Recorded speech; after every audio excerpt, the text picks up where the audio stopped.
Supreme court के रंजन गोगोई हों या बाबरी मस्जिद के फैसला देने वाले तमाम जजेस को मलाई वाली पोस्टें दी गई। रंजन गोगोई को तो राज्यसभा भेजा गया और उस राज्यसभा में जाने के बाद वो बात कर रहे थे कि दबे कुचलों की आवाज़ उठाएंगे। आज तक कोई आवाज़ उनके ज़रिए नॉर्थ ईस्ट की आवाज़ उठाने की बात कही थी। अब दूसरा मामला जो सामने आया है वो अभी हालिया दिनों में, कुछ महीने पहले ही, बल्कि एक महीना भी अभी नहीं हुआ है, एक जज साहब रिटायर्ड होते होते एक फैसला दे गए।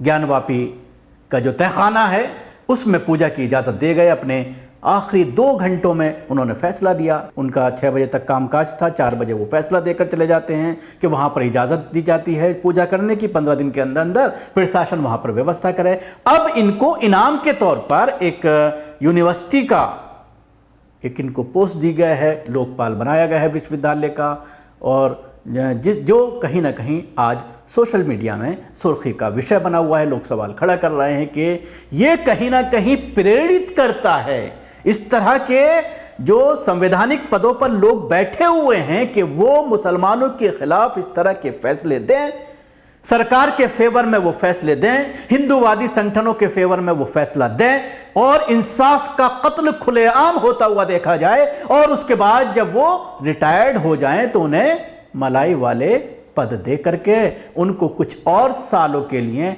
मोटी सैलरी इनायत की जाए, सारी फैसिलिटी दी जाए। जाहिर सी बात है यूनिवर्सिटी है तो यूनिवर्सिटी में बेहतरीन आलिशान इनको घर भी रहने को मिलेगा, एक गाड़ी भी मिलेगी, और उसके अलावा मंथली सैलरी भी इनके लिए फिक्स कर दी गई। और इस तरह की पोस्ट कम से कम 3 साल के लिए तो होती ही है, तो यानी 3 साल तक अब ये और ज़्यादा मौज काट सकते हैं। दूसरी बात मैं आपको बताना चाहूँगा, जो जजेस होते हैं किसी भी कोर्ट के जज, उनको सैलरी रिटायरमेंट के बाद भी उतनी ही मिलती है जितना वो पोस्ट पर रहते हुए उनको मिलती है। कुछ भत्ते हैं जो सिर्फ काटे जाते हैं, लेकिन सैलरी की अगर हम बात करते हैं तो वो पूरी मिलती है। उसके अलावा नौकर चाकर भी उनको अगर हाई कोर्ट्स या सुप्रीम कोर्ट के अगर जजेस हैं तो उनको ज़्यादा फैसिलिटीज़ मिलती हैं, लेकिन अगर लोअर कोर्ट्स के हैं तो उनको कम मिलती है। अपने काम के आखिरी दिन वाराणसी में ज्ञानवापी मस्जिद के तहखाने को हिंदुओं को प्रार्थना के लिए सौंपने वाले सेवानिवृत्त न्यायाधीश A.K.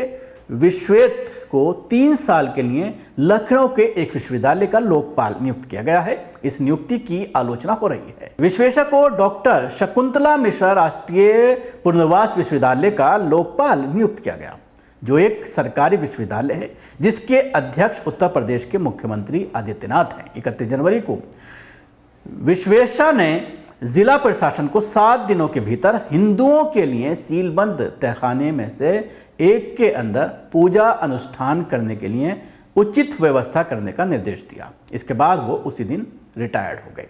जिला अदालत द्वारा आदेश पारित करने के कुछ ही घंटों बाद वाराणसी के जिला मजिस्ट्रेट S. राजलिंगम के नेतृत्व में हिंदुओं के एक समूह ने ज्ञानवापी मस्जिद परिसर के अंदर प्रार्थना की।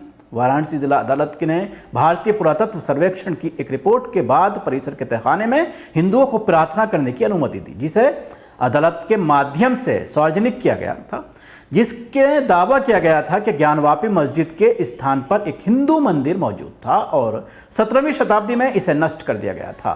मुगल बादशाह औरंगजेब के जरिए इसको नष्ट किया गया था। इलाहाबाद उच्च न्यायालय ने 2 फरवरी को पूजा पर अंतरिम रोक लगाने की मांग करने वाली ज्ञानवापी मस्जिद समिति की याचिका को स्वीकार करने से इनकार कर दिया था। और उसके बाद अभी हालिया दिनों में 2 दिन पहले भी इलाहाबाद हाई कोर्ट में जो पिटीशन लगाई गई थी, 2 पिटीशन जो मुसलमानों की लगाई गई थी, उन दोनों पिटीशन को भी जो है वो उनको भी रिजेक्ट कर दिया गया। तो सवाल यही खड़ा होता है कि अब ये एक चलन बन चुका है कि आप इस तरह के फैसले दीजिए, क्योंकि आपने देखा कि इसके बाद मथुरा का मामला है और अब एक और नया मामला टीले वाली मस्जिद लखनऊ का सामने आया है, जिसकी याचिका भी स्वीकार कर ली गई है। वो कहीं से कहीं पर उसमें कहीं कोई ऐसा निशान नहीं मिलता है जिससे ये साबित हो पाए कि ये मंदिर था, लेकिन उसको भी मंदिर साबित करने में हिंदूवादी संगठन लगे हुए हैं। और जज साहब पूरी तरह से वहाँ पर भी जो है डिस्ट्रिक्ट जज हैं, वो भी इस तरह की मिसालें जब देखेंगे